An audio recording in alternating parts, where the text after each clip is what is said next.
नमस्कार मित्रों, मैं प्रदीप बंसल एक बार फिर से YouTube चैनल प्रदीप बंसल पर आपको दिखाने वाला हूं मरवा। आज से करीब 40 वर्ष पहले इनकी खेती बहुत होती थी। आज वो चीज़ मैं दिखाने वाला हूं जो कि आज ना के बराबर में होती है। उसके कारण बताऊंगा कि क्यों नहीं हो रही है और किस तरीके से इसकी खेती होती है, सब चीज़ विवरण मैं बताऊंगा और लाइव वीडियो निरंतर बताऊंगा और दिखाते रहूंगा कि किस तरह से इनकी खेती कटाई होती है। सब चीज़ फसल के बारे में A to Z बताऊंगा। तो निरंतर आप बने रहे।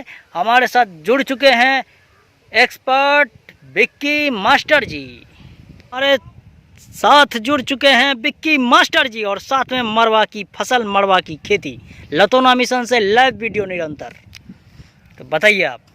ये हमारे पास ये देखिए मरवा है, ये गुच्छों में होता है। ये देख सकते हैं आप इसका फल। अच्छा। ये देखिए गुच्छों में होता है। अभी ये पका नहीं है। अभी इसका ये आप पौधा देख सकते हैं, ये हरा भरा है। जब ये पक जाता है तो ये भूरे रंग का हो जाता है इसका फल भी। तो इसको रोपने के लिए हम लोग क्या करते हैं, रोपने के लिए इसका बीज गिराया जाता है। तो इसका बीज गिराने के उपरांत 20 से 25 दिनों में इसका बीज तैयार हो जाता है। तो इसका खेत को हम लोग तैयार करते हैं और तैयार होने के उपरांत बीज को उखाड़ा जाता है और खेत में लाया जाता है और सूखे खेत में ही हम इसको रोपते हैं। सूखे खेत में रोपने के उपरांत यानी कि हम लोग कैसे रोपते हैं, जैसे ये मेरा भूमि है, तो ये मेरा भूमि है, तो हम लोग ऐसे डायरेक्ट सीधा होकर के नहीं रोपते हैं। अगर हम सीधा होकर के रोपेंगे तो ये मेरा मिट्टी दब जाएगा तो हम लोग आसानी से इसमें नहीं रोप सकते हैं। तो हम लोग क्या करते हैं, जैसे हम लोग ये जो मिट्टी को तैयार किया जाता है तो इसको रोपने के लिए हम लोग उल्टे से हम लोग रोपते हैं ताकि मेरा मिट्टी यानी कि ये सख्त रहे। जैसे कि ये पौधा हमने रोप दिया, उसके बाद इसी पौधे पे पैर रख के आगे रोपते जाएंगे। हाँ, जैसे धान रोपा जाता है, धान पीछे होके जाया जाता है, रोपते रोपते इसको ठीक आगे रोपा जाता है। और इसकी फसल पे आप बोलेंगे कि आप क्वेश्चन आ रहा है कि फसल पे पैर जाते होंगे, दब जाते हैं, तो इससे इनके फायदे ही होते हैं। हाँ। इनके और ढेर सारे जड़ बनते हैं। हाँ, तो इसमें क्या होता है, ये दबने के उपरांत इसमें से बहुत सारे यहाँ से इसके टहनियाँ निकलना स्टार्ट हो जाते हैं। तो इसी टहनियाँ से गुच्छों में ये निकलते हैं और इसमें ज़्यादा फल होता है हम लोगों को। तो ये देखिए, अभी मैं बता रहा हूँ, इसमें बहुत ही प्रोसेस है, लंबा प्रोसेस होता है।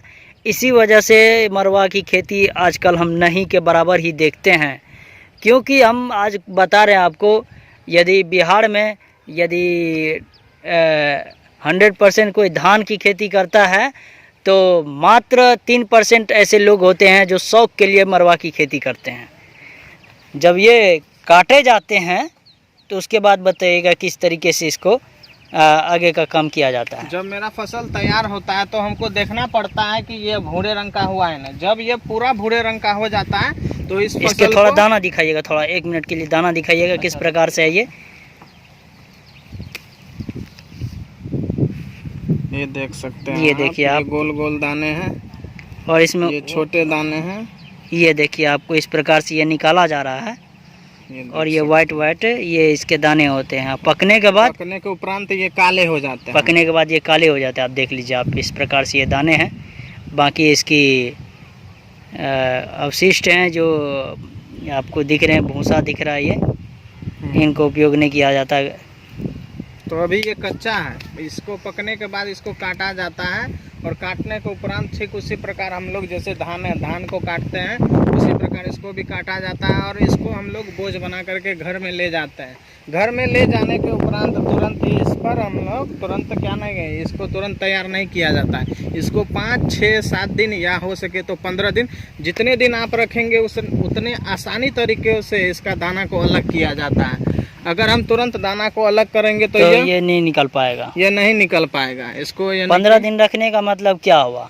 15 दिन रखने का मतलब हुआ, अगर हम धूप में रखते हैं तो ये जो दाना होता है ये धीरे धीरे यानी कि इसमें कड़कपन आ जाता है और ये आसानी से छूटने लगता है। अच्छा। और जैसे हम लोग अभी काट करके ले गए और तुरंत हम लोग काम करेंगे यानी कि इसका दाना अलग करेंगे तो ये जल्दी होगा नहीं।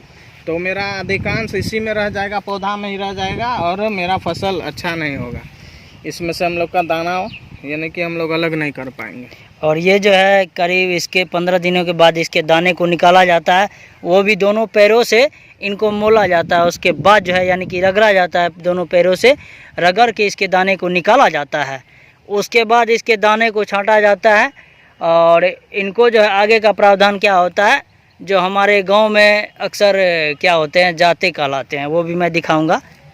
तो उसमें इनको पीसा जाता है, पीसने के बाद इनकी रोटी बनाई जाती है, वो भी प्रावधान दिखाऊंगा। डायरेक्ट भी आप चाहते हैं तो डायरेक्ट भी इसको पीस सकते हैं, नहीं तो आप क्या कर सकते हैं, इसको गर्म करके यानी कि इसको भून करके अगर पीसेंगे तो ज़्यादा फायदा होता है, यानी कि उसका आटा और अच्छा लगता है खाने में, यानी कि उसका रोटी जब बनाया जाता है तो और अच्छा लगता है खाने में। और आजकल का तो न्यू युग आ गया है, तो हम चक्की में इसको पिसा सकते हैं जैसे गेहूं को पिसाते हैं। तो सबसे पहले विक्की मास्टर जी ने बताया कि इनको ये इनके दाने निकालने के बाद इसको गर्म किया जाता है, और गर्म करके जैसे भूजा जिस तरह से भूजा जाता है उसी प्रकार से भुना हुआ इसको निकाल के मशीन में ले जाया जाता है और उसको पिसाया जाता है। तो अच्छी तरीके से ये आपको आटा प्राप्त होंगे। तो अभी तो कम ही मात्रा में ये दिखाई देते हैं, लेकिन पहले के ज़माने के लोग जब बिहार में खेती नहीं होती थी, ये पहले धान की खेती गेहूं की खेती जब विरल मात्रा में होती थी तो हम लोग सघन मात्रा में इसकी खेती करते थे, इसकी पैदावार ज़्यादा होती थी पहले, लेकिन अब ये कहीं कहीं देखने को मिलती है। तो धन्यवाद। आगे का भी मरवा का प्रावधान दिखाऊंगा। तो आप देख रहे थे मरवा की खेती। धन्यवाद।